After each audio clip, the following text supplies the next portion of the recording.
I'm the manager of the Job Service Office in Great Falls. I'm Mike Parcell, the Director of Rural Health Care Services. Rural health care. Rural is a hard word, Mike. Rural Health Care Workforce Initiatives, actually.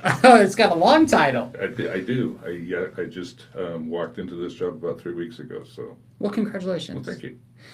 So we're here to talk about just hiring in the falls. But first of all, before we get started, like you guys have an office, but you don't have an office. What? Right, we do have an office. We have a wonderful office, and it's going to be much more wonderful once it's complete. But we are under construction right now. Hopefully, that will be complete by the end of May. Currently, we are at Great Falls College MSU at 2100 16th Avenue South in room 1502. So you can find us there for anything that you need. And they renamed it, right? And it's in the back. They renamed it different river names, right? Yeah, What the river? college has done some renaming. Okay. And I don't feel qualified to speak on To speak what name it is. I I do think we're not. all learning as we go. We But it's are. on the back of the. You go all the It way on is. the back. Okay. Yes, if you go in the south parking lot and walk in door number 7, you can find us right there. Perfect. All right, so let's talk about our community and hiring. We've had from the chamber standpoint and from what we hear from our members is hiring is sometimes difficult, and so we've had a lot of new restaurants come to town lately, and it seems like there's a lot more projects on board. So, what is the current hiring landscape look like? It's tough. I'm not going to lie to you. We've got roughly 85,000 people in Cascade County. At any given time, we're looking at around 900 individuals that can actually go to apply for a job. Some of those are in the they're low-income Montanans, utilizing government programs, and there's really a push from the governor on down to try to get those people into different programs, get them trained so that they can go into the workforce. That's something that we need help from the community. We need help from the businesses.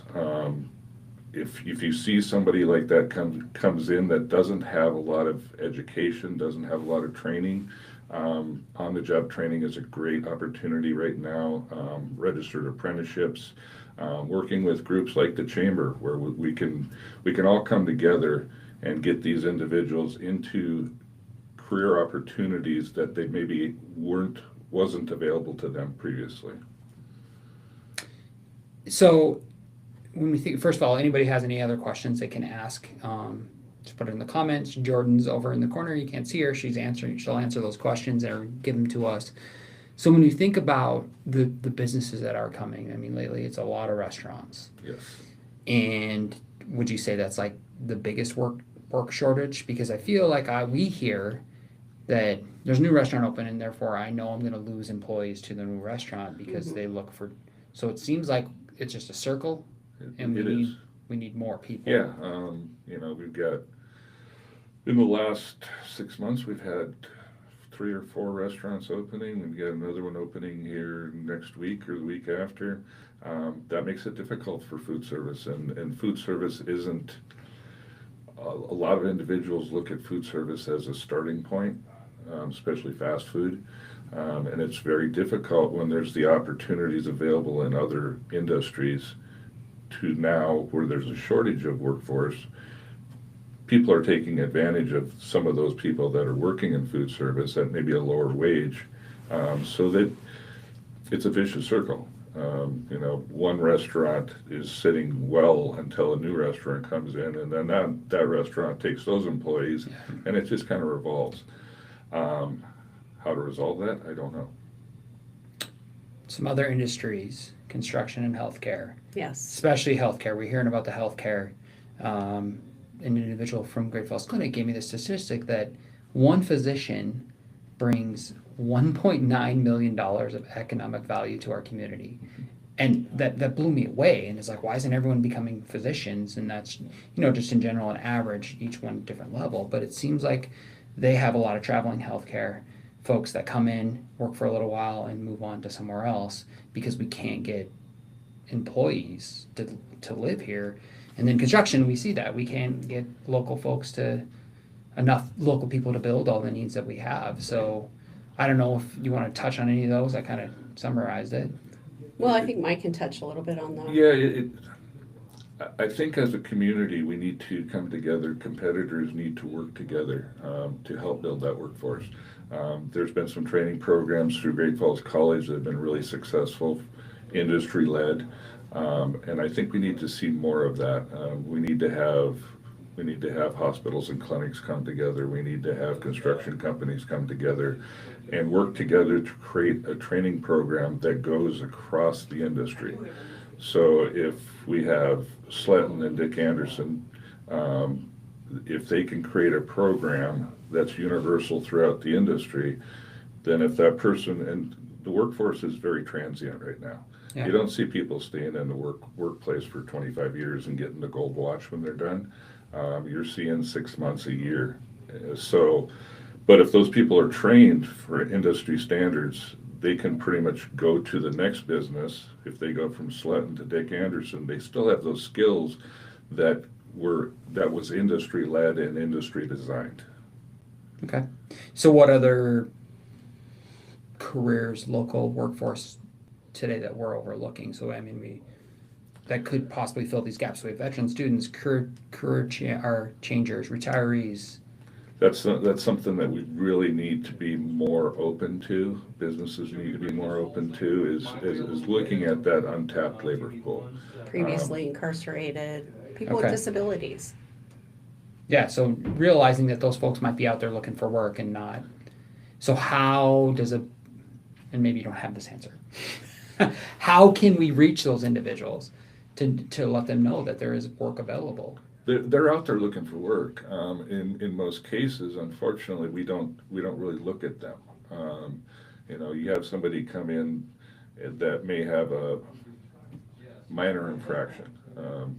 Granted, there's some that have more than that, and those are tough to place. But those people that have those minor infractions, that have a minor disability, there's programs that work with those, that work opportunity tax credit for one. Minimum of $2,400 to put an individual into your workplace that falls in one of those categories, whether they're a veteran, whether they're previously incarcerated, somebody with a disability. That's a tax credit that you can receive just for hiring these people. Putting them on board is, it's expensive, but that $2,400 can kind of offset that cost to bring them into your work. They may take a little more work to get them trained up, but once they're trained, those individuals that are part of that work group are generally the best employees that you can find, especially those individuals that have a disability. They appreciate being able to go to work and doing the job that they've been trained to do. Okay. How can employers use your team to help with recruiting, screening, or job postings? Give us a call at Job Service. We can assist with your job postings. We kind of have a small job board in our little office that we do put up flyers and things. And we try to promote on Facebook too for employers to help them get the word out about their positions. We can not screen your applicants, but help you write job descriptions. We can also, if you need skills testing, we do have that available, whether it's typing or Excel or things like that. We can set that up if you have applicants that need to be tested for the skills that you need. I just want to mention that everything that's offered by Job Service Montana is totally free to Montana businesses. Wow. That's where your tax dollars are going. So, It's a tax-supported organization. Yes, there is no cost, whether it's a business or a job seeker. We do everything we do at no cost to the business or job seeker. And the landscape has kind of changed when you think about, I don't know, I'll use my age. When I was looking for a job, like as a high school kid or a college kid, it was kind of a different landscape back then. There wasn't an Indeed or a job search or well, there might have been a Monster. I don't even know if Monster exists anymore. But anyways, it was a different landscape versus now, and I feel like now it's actually harder because there are so many options. And what you're saying is having a free service that this is my words, not your words. if more people utilized your free service and we had a hub for jobs, Which we do. which we do, which Yes. is already there, we don't have to recreate the wheel. As a local company, now granted, they might be looking for people from out of state that they might have to post elsewhere, but they could still post it here. So like I think of trailing spouses coming with someone. If we as a community did a better job of making sure we use you all and then utilize, this is where you post the jobs, this is where you go for jobs, that could help maybe. Yeah. Yeah. Right? Absolutely, yeah. So- Having that knowledge helps. Yes. And we use Career One Stop, and Career One Stop does pull jobs from other sites like Indeed. So it's And nice. it's posted nationwide. Yes. Okay. So they could use you exclusively. Yes. Okay. Did not know that. It's an opportunity to utilize a service that's already set up, like you said. And there's a lot of people out there that, you know, even if you're getting out of college, where do I go to find a job? Well, if you go to job service and the businesses are aware of that and they're posting their jobs there, it kind of brings everybody together. It's a good place to put it. Jordan, did we get any questions? No questions yet. Okay. So, kind of switching gears a little bit, we are partnering with you all and United Way for a hiring fair in April. And you're going to correct me, Misty. It's April. 22nd. Perfect. I almost said 21st. So, April 22nd. And more information to come out to the community for this, for both employers and folks searching for jobs. But how would someone be prepared to attend this from someone who's looking for a job? From the aspect of someone looking for a job, Yeah. I would have your resume ready, come to the job fair, dressed to interview, prepared to interview. We also offer mock interviews at job service. So if you want to practice interviewing, you can say all the wrong things to the right people first, That's a good way to put it. and we'll get you ready for those interviews. First impressions are important. Yeah, it's still a thing, despite. Absolutely. Even though all businesses are looking for employees, it's still important. They're not just hiring anyone with a pulse, is what No, you're saying. no. Okay. And from a business standpoint, be prepared. Know that you are competing with everybody else that's in that room. You want your business to stand out so that it grabs the employee's attention, and you might be able to hire somebody right there on the spot. Yeah, that's a good point for businesses, because people are interviewing you too as a business. You know, a job seeker's kind of interviewing you too to see if Yeah. you're a good fit for them. Yeah, and that's what I tell people is when we do interviews, I want the candidate to feel like this is a fit for them. And so best realistic job preview you can give that candidate, because you'd hate to, get hired somewhere and think, oh, this is going to be a great job. You show up and your first day is like, I hate this job. And then your turnover is high because you didn't get a realistic job preview because you want to be comfortable. And I think some people might be afraid to apply for certain jobs because they don't know that. So, And I think another thing that I just want to mention for businesses that the Department of Labor offers is, in addition to the work opportunity tax credit that Mike was talking about, there's also a program called incumbent worker training. So if you have workers that have been employed with you for more than 6 months and they need upskilling of some sort, yep. it's possible that that training can be partially or fully paid for by that incumbent worker training. So what does that training, because Mike and I have had conversation, what does that training mean? Like what? Well, it depends on the business. I mean, let's say you're an insurance agent and you have an assistant that you want to get an insurance license. So that training could pay for an insurance license. So that's just one example. Okay. It's going to depend fully on the business and what kind of skills that their employees need. And is there an application for this? There is, and that Okay. would be on montanaworks.gov. You can find that information. Yeah, because I think, Mike, we talked about this about a year ago, and Yeah. people are like, this is available. So it's good to have that knowledge because I think some businesses, not that they don't want to train their employees, but there is a cost with that. So if Right, they can get some exactly. support, I think that's beneficial. Absolutely. And it's heavily underutilized. Yes. There's always rollover funds, so it's a great thing to take advantage of. You have an employee for 6 months, you may hire them knowing that they don't have the skills that you need. Or Work with them certifications for or- 6 months, and then send them to the training so they can get the skills that they need.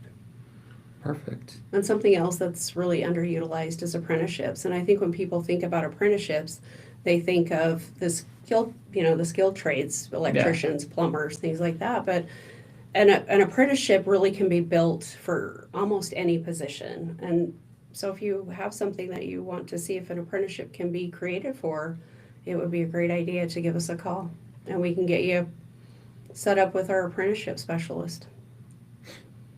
I had no idea. I just, to your point, it's like when you said that apprenticeship, first thing that comes to my mind is a plumber. I don't know why, but Right, Right. exactly. And I think I- that's the case for most folks. yeah. Huh. I didn't know there was other We've options. got teachers apprenticeships now in Montana. One of the one of the first states to start the teachers apprenticeship. So, the apprenticeship program can pretty much come in, have a specialist come in, work with your business, and that's where bringing industry together. If you can get 5 implement dealers that all need to train somebody to put on a plow head.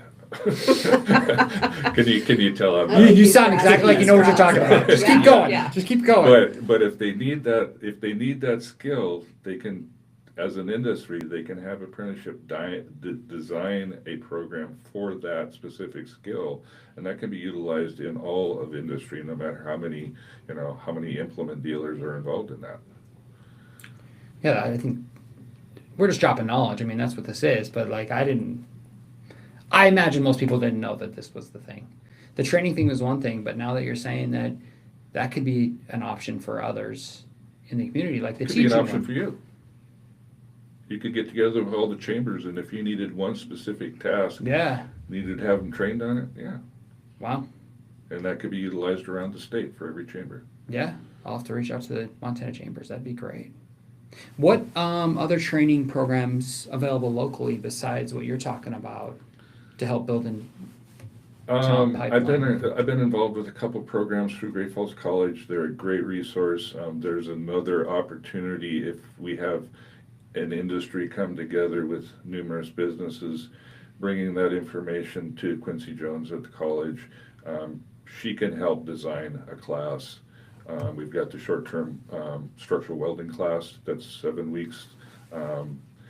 Bunch of welding facilities, including ADF.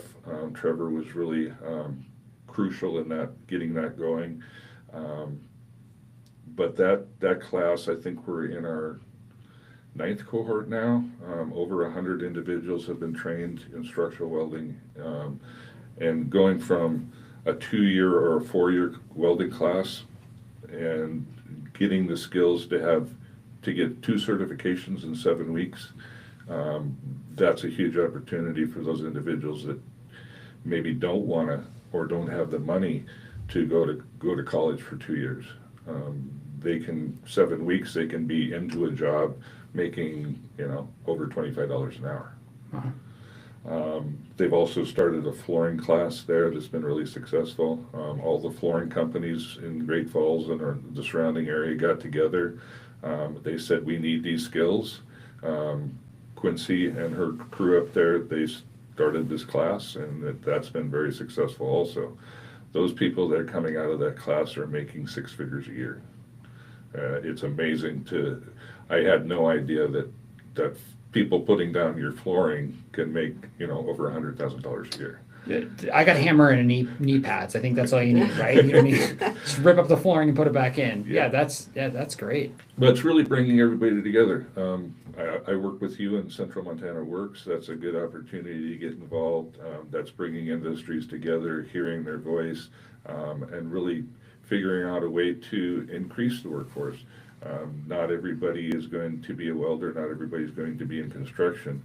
But there's opportunities for everybody who's out there that's not working to come in and find a career and be able to support their families. That's good. It's a lot of opportunities. Yeah. Jordan, any other questions? Nothing's coming through. So we're giving them all the knowledge they need. They don't need to ask questions. Right. So, Yeah. all right, we have one final one. What are you seeing from employers who are successful in hiring right now that others can learn? Because it does seem like you walk around and you see a lot of now hiring signs, but then you see places that a lot. never have now hiring signs. So some people have figured at least a bit of it out. So what are they doing right that you've seen? I would say primarily competitive wages. A Also, good culture. yeah, You've got people working out there right now. Farron's Furniture, a great example of a great family culture. D.A. Davidson, you know, people who go to work at these places, they're brought into a culture that's supportive, that feels like a family. That's what a lot of people are looking for right now. You're seeing a lot more businesses don't have the advantage of picking and choosing right now, unfortunately. The employees or the prospective employees are able to make that choice. And if you can welcome them in, make them feel like they're important, not necessarily important, but part of the organization, like those two companies I just mentioned, that's you're more likely to keep those individuals longer if they feel like they're supposed to be there or welcome to be there. Yeah, and I think because I think wages is one thing, right? And I think the Right. culture is another thing. I will say from my standpoint, you look at it. Sometimes you can't pay as much as you want, right. but maybe that's being a little bit more creative with scheduling and being more understanding because our culture has changed drastically in the last 6 years. So I think that's what I view it. Answering my own question. Being more understanding Good of your job. employees, right? That's what you're supposed to do. Isn't that mean you're You know, insane? it's like if you've got kids in school and somebody gets sick, you know, you have to take care of your kid first. Right. So being able to have the availability, you know, be able to call your boss and say, hey, I've got to stay home because this is happening, and not, you know, not intentionally trying not to go to work, then your employer needs to understand that we've all got lives outside of work. And the businesses that do understand that are having a lot better opportunity of keeping employees for a longer amount of time. To use your analogy earlier, that's more important than a gold watch after 20 years in a Yes. business. Yes. That's Right. absolutely. That flexibility, that ability to know that you're cared for and the business really cares about you. So, okay, now we're getting all kind of sappy and emotional, which is good. Yeah, you just got to value your employees. Value your employees. Any questions that came through, Jordan? No, see, no questions today. See, that everyone took it easy on you all. They did. Do you have anything else to add? Besides April 22nd, we're April having 22nd. a hiring fair. Hiring fair will be at the exhibition hall at Montana Expo Park. It's a lot. Exposition It is, at yeah. Expo Park. So, And soon we'll have the signups available on the Chamber's website where you can go and sign up as businesses and in future employees just show up. yes, future Right. employees just show up prepared with your resume, ready to interview. Dressed as success or for success. Yeah. Okay. Take advantage of your tax dollars. Yeah, come and see us at Job Service. Absolutely. Okay. And come talk to Ed. You know, we work really closely with the Chamber. They've been a great partner. Businesses who get involved with the Chamber are going to have more successes working and trying to find those employees. Yeah, we're glad to help. Helps our community and helps the businesses in general. So, on that note, have a wonderful week, everyone. Thank you both for coming. And Thank you. Thanks for having us. that's a Appreciate wrap. it.